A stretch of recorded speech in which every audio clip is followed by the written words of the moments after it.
Baik, pada kesempatan ini kita akan sama-sama belajar tentang transformator. Apa itu transformator? Bagaimana prinsip kerja dari transformator? Contoh-contoh perhitungan di dalam transformator. Kemudian beberapa hal lain seperti efisiensi dari suatu transformator, daya dari transformator, dan lain sebagainya. Kita mulai yang pertama. Apa itu transformator?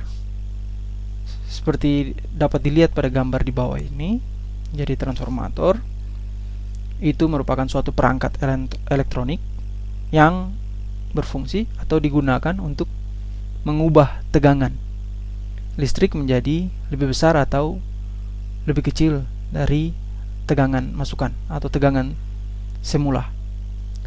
Kalau kita tahu di contoh beberapa mesin listrik ada motor atau generator. Nah, transformator atau sering disebut juga trafo ini punya prinsip yang berbeda.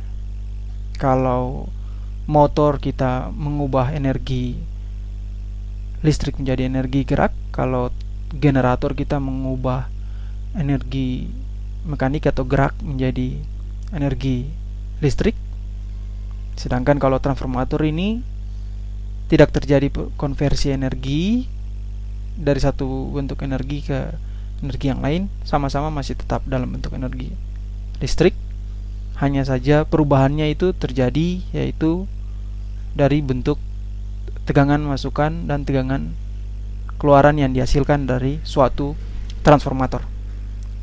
Nah, tegangan yang dapat diubah oleh suatu transformator yaitu hanya tegangan yang berubah-ubah terhadap waktu.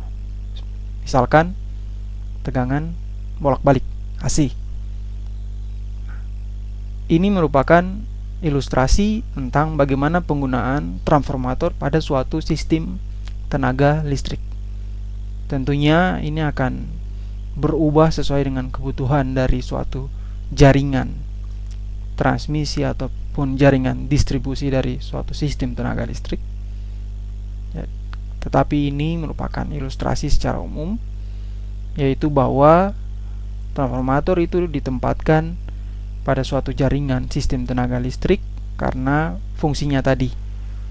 Jadi seperti pada kondisi ini kita melihat dari pembangkit tenaga listrik, kemudian dengan menggunakan transformator itu tegangan dinaikkan, kemudian melalui jalur transmisi ada suatu keadaan di mana dibutuhkan untuk tegangan diturunkan. Di situ digunakan transformator juga sebelum sampai ke jaringan distribusi yang mana masih terdapat juga fungsi transformator di sana untuk supply terakhir ke user atau ke konsumen.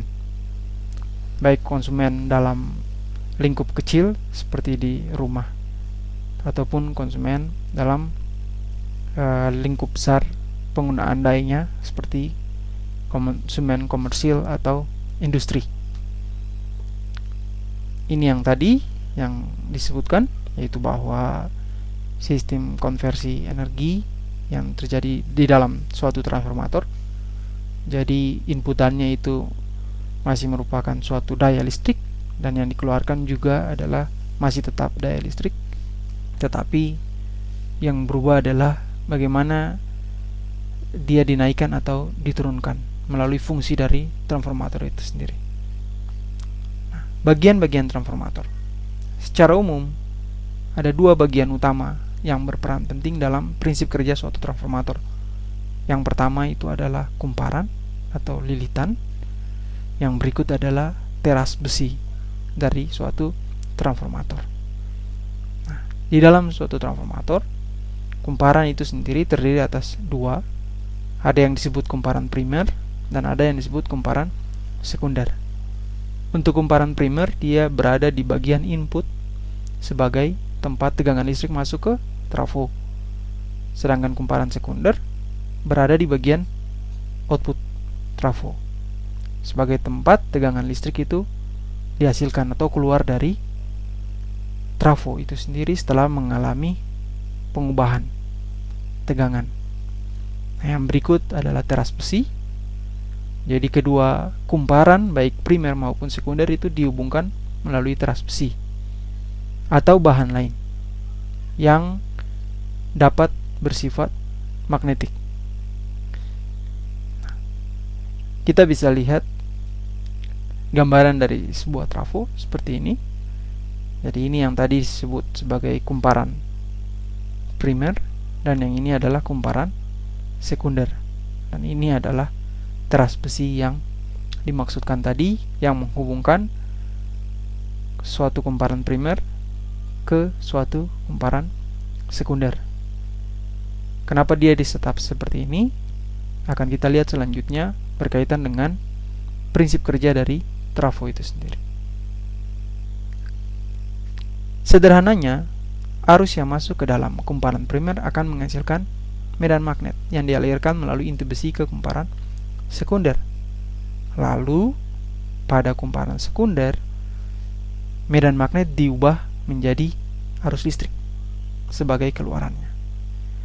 Jadi kalau kita lihat di gambar ini, kumparan primer, kumparan sekunder, teras besinya, input pada kumparan primer arus listrik, lalu output dari kumparan sekunder yaitu arus listrik yang dihasilkan. Lalu di sini bisa kita lihat indeks 1 dan 2. Di sini itu menyatakan 1 untuk primer, 2 untuk sekunder. Ini juga berlaku untuk arus. Ada I1 dan ada I2. V juga ada V1, ada V2, dan ini menggambarkan medan magnet B yang dialirkan ke kumparan sekunder dari kumparan primer. Ada dua hal yang perlu ditinjau di dalam proses kerja atau prinsip kerja dari trafo ini. Seperti yang tadi saya sebutkan, kenapa sampai dia harus didesain bentuknya seperti ini, di mana kumparan primer dan kumparan sekunder itu dihubungkan melalui suatu teras besi. Hal itu berkaitan dengan prinsip kerja dari trafo, yang mana di dalam trafo itu ada dua hal yang perlu ditinjau. Yang pertama adalah bagaimana kelistrikan bisa menghasilkan kemagnetan, dan kedua, bagaimana kemagnetan bisa menghasilkan kelistrikan. Karena kita tahu di sini arus listrik yang masuk ke kumparan primer itu akan menghasilkan medan magnet, lalu medan magnet itu dialirkan melalui teras besi dan masuk ke kumparan sekunder. Dan pada kumparan sekunder ini, dari medan magnet yang masuk itu dirubah menjadi arus listrik pada kumparan sekunder, dan itu menjadi output dari suatu transformator atau trafo.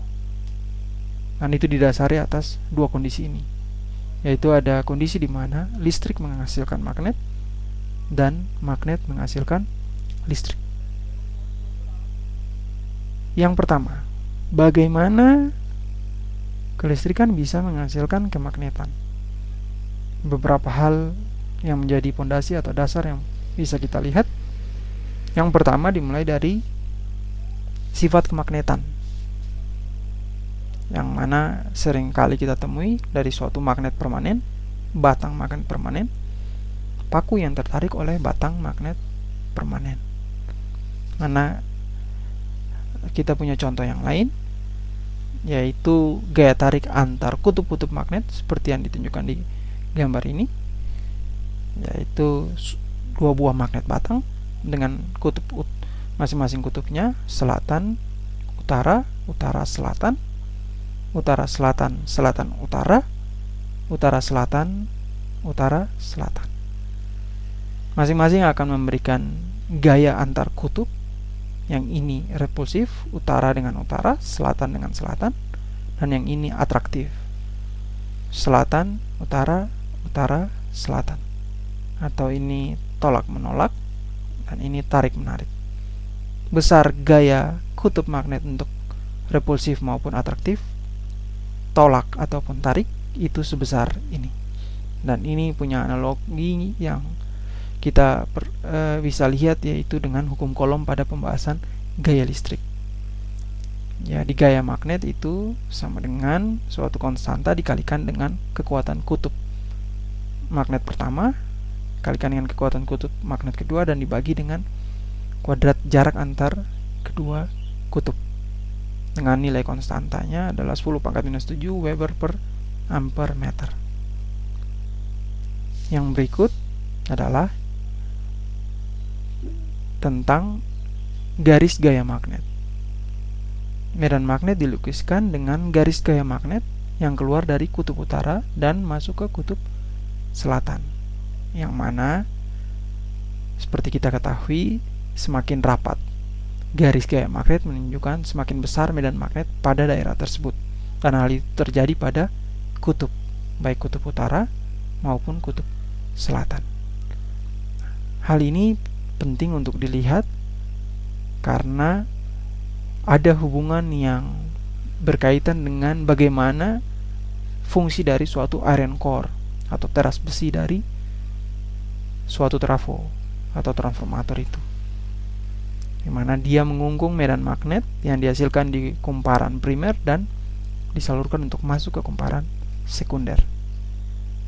Yang berikut juga berkaitan dengan bagaimana kelistrikan bisa menghasilkan kemagnetan, yaitu adalah tentang gaya Lorentz. Jadi pada gaya Lorentz itu berkaitan tentang bagaimana suatu kawat yang dialiri arus listrik dan ditempatkan dalam medan magnet, maka kawat akan memiliki gaya magnet. Jadi kita bisa lihat ditunjukkan di sini ada suatu setup eksperimen, katakanlah demikian, yang mana ada kawat yang dialiri arus listrik, di mana di sini terdapat dua kondisi yang menggambarkan perubahan arah arus listrik. Bisa dilihat arah arus listrik yang gambar pertama seperti ini, kemudian dibalik sehingga arus listrik pada gambar kedua itu berlawanan dari gambar pertama. Dan yang berikut adalah bagaimana suatu magnet U ditempatkan pada kawat yang dialiri arus listrik tersebut, dan di situ terjadi gaya magnet yang mana digambarkan melalui hubungan gaya Lorentz ini. F, vektor gaya F, gaya magnet, sama dengan I, arus listrik, kali L, vektor panjang kawat, cross B, besar medan magnet. Nah, selain itu bisa kita lihat lagi adalah tentang induksi arus listrik. Medan magnet oleh induksi arus listrik. Contoh di gambar ini bisa memberikan gambaran yang lebih jelas ke kita, yaitu berkaitan dengan kawat yang dialiri arus listrik, maka pada kawat tersebut akan menghasilkan medan magnet.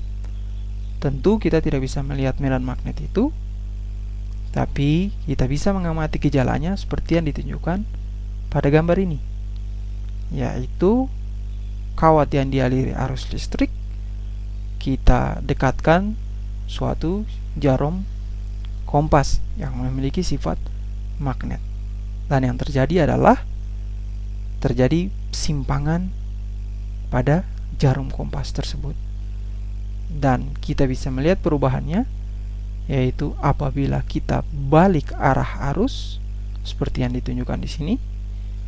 Arah arus pada gambar pertama ini seperti ini, kemudian dibalik di gambar kedua seperti ini. Kebalikannya itu akan memberikan simpangan jarum kompas yang berlawanan. Hal itu menunjukkan bahwa ada gaya magnet yang dihasilkan pada kawat berarus di sekitar kompas ini. Jadi di sini kita tahu seperti yang tadi sudah disebutkan bahwa di sini akan muncul medan magnet seperti yang ditunjukkan pada ilustrasi di sini. Jadi jika ini adalah arah arus listriknya, maka akan muncul medan magnet seperti ini. Nah, selanjutnya medan magnet yang muncul di sekitar kawat berarus, tentunya bisa kita hitung atau tentukan besar atau kuat medan magnetnya, yang mana itu dapat ditentukan menggunakan hukum Biot-Savart. Nah, hukum Biot-Savart itu bentuknya seperti yang ditunjukkan pada persamaan ini. Jadi suatu vektor medan magnet B itu sama dengan mu0 per 4 kali pi kali I integral dari elemen panjang kawat dl cross dengan vektor posisi dari titik yang mau kita hitung besar medan magnet B itu. Misalkan di sini ditunjukkan titik B dibagi dengan R pangkat 3, ya, di mana R adalah jarak dari medan magnet, jarak dari posisi kawat yang dialiri arus listrik ke titik yang mau kita hitung besar medan magnet B.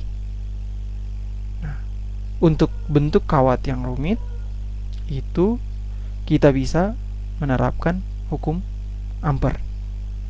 Hukum Ampere.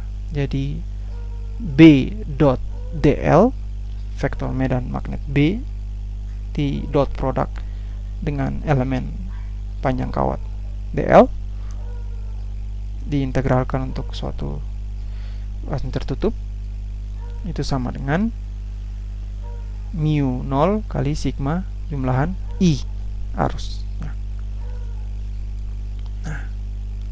arus medan magnet di sekitar arus listrik itu dapat ditentukan dengan kaidah tangan kanan. Jadi kalau tadi di gambar yang terakhir ini kita bisa melihat arah arus, lalu ini ilustrasi menyatakan arah medan. Nah, cara lain yang bisa kita gunakan untuk menentukan menentukan arah dari medan magnet di sekitar kawat berarus yaitu menggunakan kaidah tangan kanan. Seperti ditunjukkan di sini. Ini merupakan suatu kawat berarus, arah arusnya seperti ini dari bawah ke atas. Lalu arah arus ditunjukkan oleh jari jempol. Lalu kemudian arah medan magnet ditunjukkan oleh jari sisanya, 4 jari sisanya sirkular. Enggak, kalau kita balik arah arusnya seperti ditunjukkan di gambar kedua, ini ke bawah. Nah, arah medan magnetnya akan jadi berlawanan, berubah. Nah, selanjutnya yang terjadi pada prinsip kerja dari suatu transformator bukan hanya sekedar kawat lurus, saya tekankan di kawat lurusnya seperti yang kita lihat pada halaman-halaman sebelumnya. Jadi yang terjadi di transformator itu bukan prinsip seperti ini. Dasarnya memang dari cerita tentang kawat berarus akan menghasilkan medan magnet. Tetapi yang dilakukan atau yang terjadi dalam prinsip kerja suatu transformator, terutama di kumparan primer, yaitu kawatnya itu berbentuk solenoid seperti ditunjukkan di sini. Nah, prinsip dasar ini yang diterapkan pada kumparan primer dari transformator. Nah, di sini bisa dilihat garis gaya magnet yang menggambarkan medan magnet di sekitar kawat berarus yang bentuknya solenoid.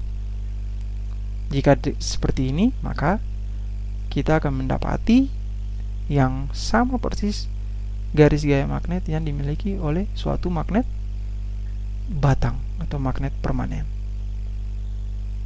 Nah, yang kedua adalah cerita di kumparan sekunder. Jika yang pertama tadi bagaimana kelistrikan menjadi kemagnetan itu cerita di kumparan primer, sekarang bagaimana kemagnetan bisa menghasilkan kelistrikan itu cerita di kumparan sekunder. Yang pertama, tinjau fluks magnet. Fluks magnet menyatakan jumlah garis gaya yang menembus permukaan dalam arah tegak lurus. Ini merupakan prinsip dari suatu nilai flux ya, bukan hanya flux magnet. Jadi garis gaya yang menembus suatu permukaan. Misalkan ini ada suatu permukaan A dengan elemen luas permukaannya dA. Ini adalah suatu menyatakan jumlah garis gaya, ini banyaknya garis gaya yang menembus luasan A ini dalam arah tegak lurus, atau bisa ditentukan melalui hubungan flux magnet itu sama dengan integral untuk suatu nilai dot produk dari vektor medan magnet B dan vektor elemen luasan A dA. Nah, atau B dot dA sama dengan B kali dA kali kosinus theta diintegralkan. Nah, yang berikut untuk masih dengan cerita kemagnetan bisa menghasilkan kelistrikan, yaitu tinjau hukum Faraday, di mana di sini bisa dilihat ada satu gambar yang terdiri atas 3 bagian. Yang pertama, gambar ini menunjukkan bagaimana suatu induksi medan magnet terjadi. Jadi di sini bisa dilihat kawat yang dililitkan bentuk suatu solenoid, dan kemudian kawat ini mau coba untuk dilihat perubahan nilai arus yang dihasilkan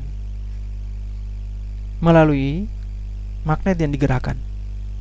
Kondisi yang pertama, jadi magnet digerakkan masuk ke daerah di solenoid ini. Yang terlihat di sini adalah muncul arus. Yang kedua, ketika sudah didiamkan, tidak digerakkan, tidak ada arus. Yang ketiga, tarik lagi kembali keluar, muncul arus dalam arah berlawanan. Dan yang terjadi di prinsip kerja suatu transformator di kumparan sekunder, yaitu flux magnet yang datang ini. Jadi flux yang datang, perubahan fluxnya itu continue. Jadi bisa dibayangkan kalau masuk, diam, keluar, terus masuk keluar, masuk keluar, masuk keluar. Nah, dengan demikian kita bisa mendapatkan suatu nilai arus listrik yang konstan. Nah, jadi dengan hukum Faraday itu menyatakan bahwa apabila terjadi perubahan flux dalam suatu loop, maka dihasilkan gaya gerak listrik. Jadi kenapa ada pada gambar ini memilih untuk magnet yang masuk, diam, tarik keluar? Ini intinya adalah magnet yang digerakkan. Karena yang dibutuhkan untuk menghasilkan suatu gaya gerak listrik atau tegangan listrik induksi, yaitu perubahan flux. Dan perubahan flux itu hanya bisa dihasilkan oleh magnet yang digerakkan di sini. Mana hubungannya dinyatakan,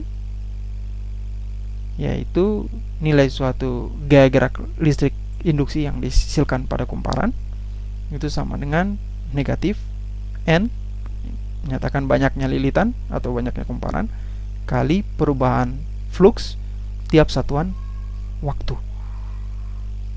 Nah, tanda negatif di sini artinya polarisasi gaya gerak listrik yang dihasilkan melawan laju perubahan arus listrik.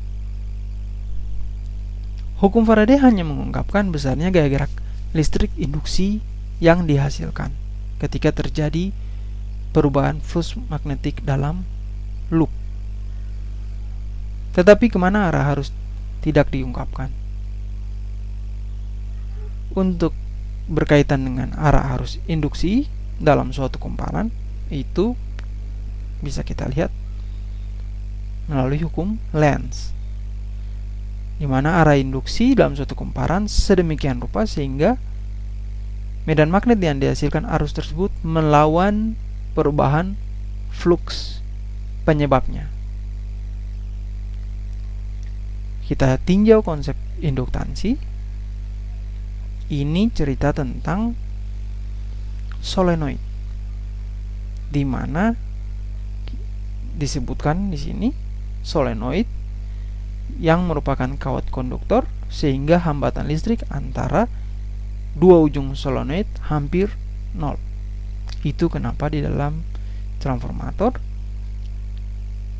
dipilih kawat yang berbentuk solenoid, karena hambatan listrik antara dua ujung solenoid itu hampir nol. Ada dua kondisi. Yang pertama, jika solenoid dialiri arus searah DC, maka beda potensial antara dua ujung solenoid itu hampir nol. Karena seperti yang kita tahu, perkalian arus dengan hambatan solenoid menghasilkan suatu nilai beda tegangan. Jadi dia akan hampir nol.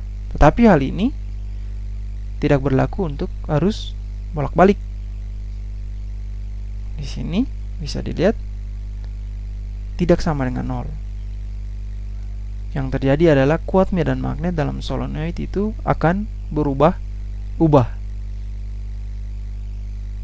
Karena luas penampang solenoid tetap, maka flux magnetik yang dikandung solenoid berubah terhadap waktu.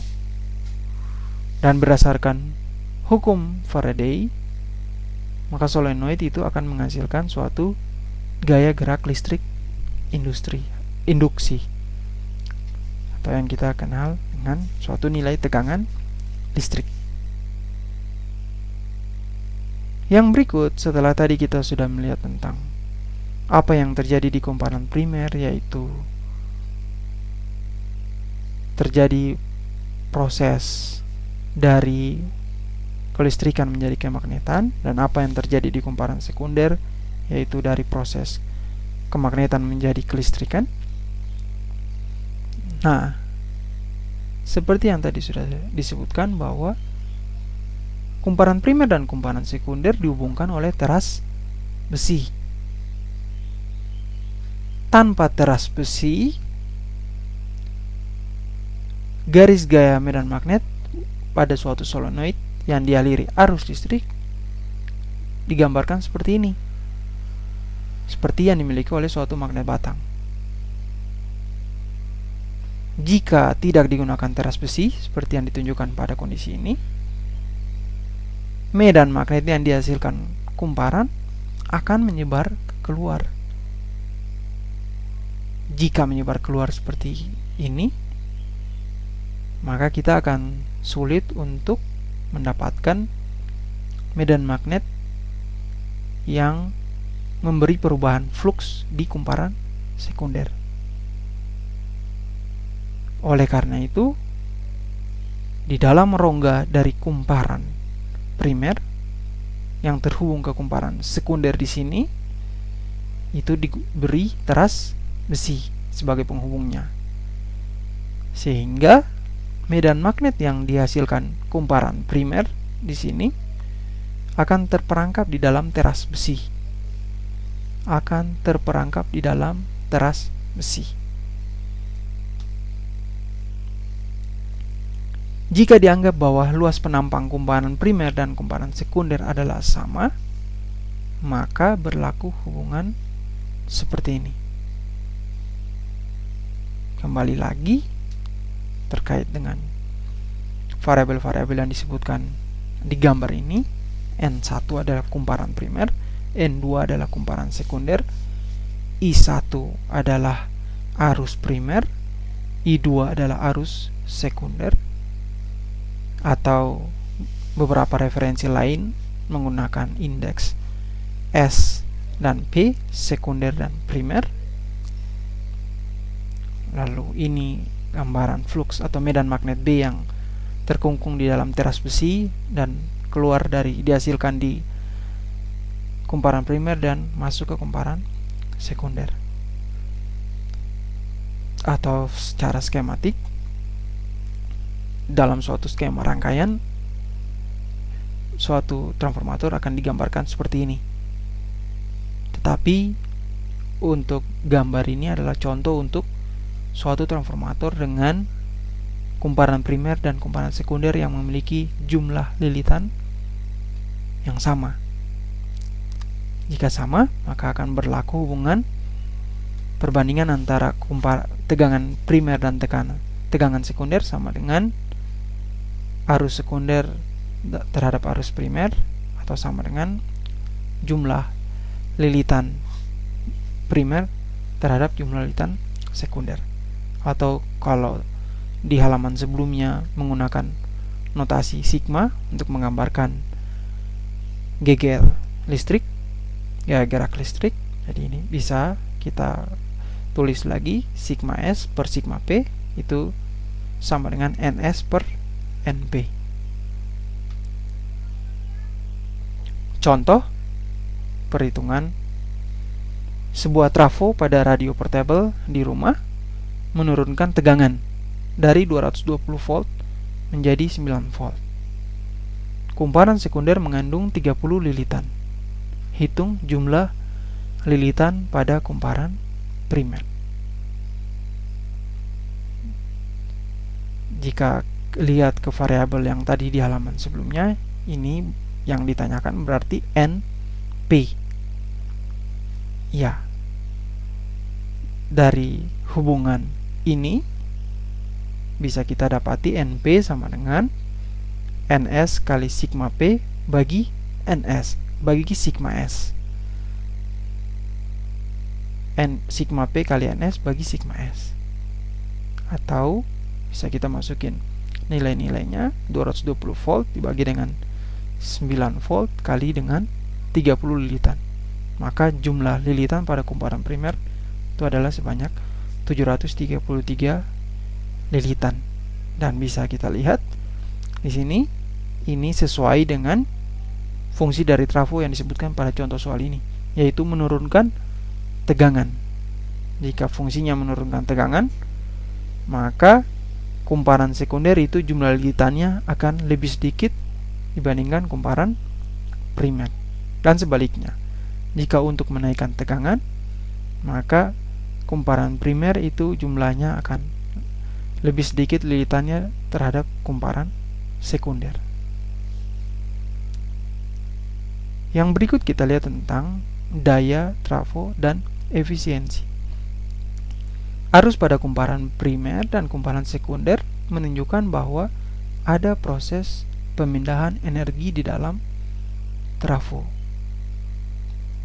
Dari sifat pemindahan energi ini, maka dapat diperoleh hubungan sebagai berikut.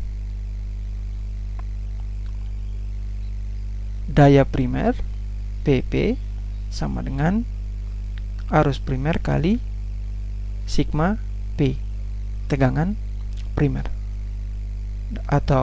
Dan daya sekunder sama dengan arus sekunder kali tegangan sekunder.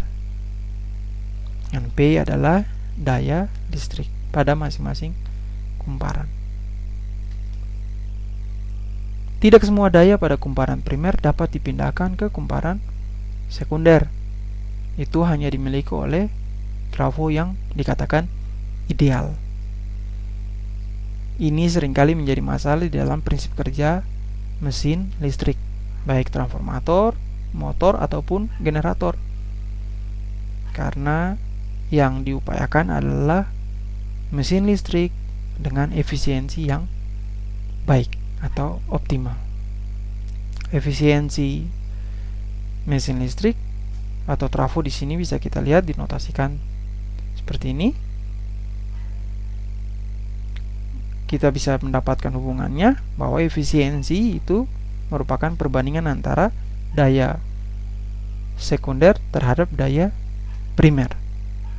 Atau kalau kita masukkan hubungan daya dengan arus dan tegangan, kita bisa peroleh arus sekunder kali tegangan sekunder sama dengan efisiensi kali arus primer kali tegangan primer. Atau dari substitusi yang dilakukan, kita juga bisa mendapatkan hubungan untuk arus sekunder yang berkaitan dengan nilai efisiensi dan tegangan primer maupun tegangan sekunder. Sedangkan yang ini adalah nilai untuk arus sekunder berkaitan dengan banyaknya lilitan pada kumparan. Nah, atau bisa kita peroleh juga hubungan seperti ini. Nah, contoh soal yang berikut. Sebuah trafo mengubah tegangan 25 volt menjadi 250 volt. Berarti ini adalah trafo yang menaikkan tegangan. Jika efisiensi trafo itu 80% dan kumparan sekundernya dihubungkan dengan lampu 250 volt 50 watt. Tentukan arus dalam kumparan primer. Di sini kita bisa melihat perbandingan jumlah lilitan antara lilitan sekunder dan lilitan primer. NS per NP itu 250 dibanding 25. 10. Efisiensi trafo di sini disebutkan 80% atau sama dengan 0,8. Jadi kita ditanyakan arus pada kumparan primer. Nah, arus pada kumparan primer dari hubungan yang tadi sudah disebutkan di halaman sebelumnya, yaitu sama dengan arus pada jumlah lilitan pada kumparan sekunder dibagi dengan jumlah lilitan pada kumparan primer kali dengan arus sekunder dikalikan dengan 1 per efisiensi trafo 80% tadi, atau 1 bagi 0,8 kali perbandingannya tadi 10 kali dengan arus pada kumparan sekunder. Jadi hubungan yang diperoleh arus primer sama dengan 12,5 arus sekunder, 12,5 kali arus sekunder. Artinya kita harus menentukan terlebih dahulu arus pada kumparan sekunder. Karena trafo ini dihubungkan ke beban lampu 250 volt 50 watt, maka kita bisa menentukan arus pada kumparan sekunder, yang mana terlebih dahulu kita harus menentukan besar hambatan atau tahanan dari lampu tersebut. Kita tahu hubungan untuk suatu hambatan listrik terhadap tegangan listrik dan daya listrik, yaitu seperti ini. R sama dengan V kuadrat per P, mana tegangan listrik pada kumparan sekunder itu 250 volt dengan dayanya 50 watt. 250 volt dikuadratkan bagi 50 sama dengan 1250 ohm. Itu adalah nilai hambatan listriknya, dan akan kita pakai untuk menentukan nilai arus sekunder, yaitu seperti disebutkan di sini. Ini dari hubungan hukum Ohm. Arus sekunder sama dengan tegangan sekunder bagi dengan hambatannya. Diperoleh nilai arus sekunder 0,2 ampere. Dengan demikian, arus pada kumparan primer yang memiliki hubungan 12,5 kali arus pada kumparan sekunder, yaitu sebesar 2,5 ampere. Baik, itu contoh untuk perhitungan arus pada kumparan primer jika dikaitkan dengan nilai efisiensi dari transformator itu sendiri. Yang berikut adalah jenis-jenis trafo. Tadi sudah dilihat bahwa ada trafo yang berfungsi untuk menaikkan tegangan, ada yang untuk menurunkan tegangan, dan itu bergantung ke jumlah lilitan. Trafo atau transformator step up untuk menaikkan tegangan itu membutuhkan jumlah lilitan pada kumparan sekunder itu lebih besar dari jumlah lilitan pada kumparan primer. Dan sebaliknya, untuk trafo step down, jumlah lilitan pada kumparan sekunder itu lebih kecil dari jumlah lilitan pada kumparan primer. Selain itu ada beberapa bentuk atau jenis trafo yang lain. Ada auto transformator, variabel auto transformator, trafo isolasi, trafo pulsa, dan juga trafo 3 fasa. Baik, sampai di sini demikian penjelasan tentang transformator, apa itu transformator, bagaimana prinsip kerja yang terjadi di dalamnya, dan juga contoh-contoh perhitungan, serta yang terakhir ini adalah jenis-jenis transformator. Terima kasih.